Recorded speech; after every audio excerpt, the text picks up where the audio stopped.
Il a payé l'équivalent de 250 000 € dans un cas de diffamation.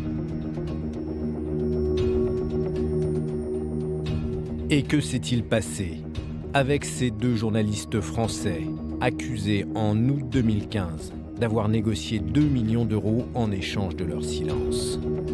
J'ai eu 20 minutes, c'est à peu près le temps que j'évalue, où j'ai flanché. Voilà. À un moment donné, oui, j'ai voulu l'argent. Et je l'assume pleinement. Voilà.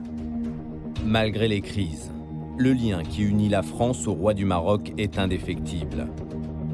Et au-delà des belles images, que sait-on vraiment de ce pays si stratégique pour tous les gouvernements français successifs, de droite comme de gauche?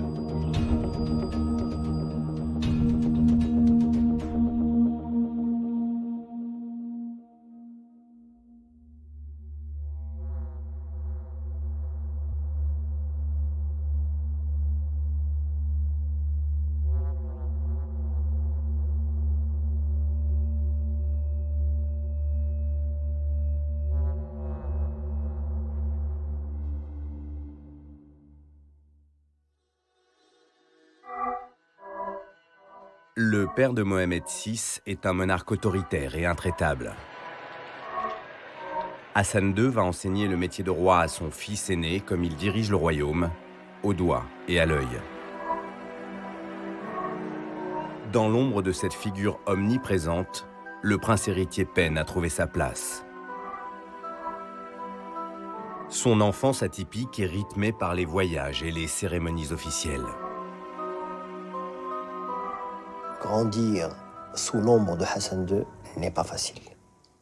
Hassan II, c'est une personnalité écrasante et volumineuse à tout point de vue qui laisse pas beaucoup de marge aux gens.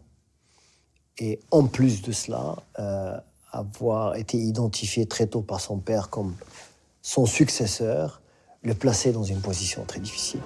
Sidi Mohamed, prince héritier du Maroc, encore un enfant. Il a suivi son père pendant son voyage officiel en France. Jamais il ne l'a quitté, quelle que soit l'heure ou le lieu.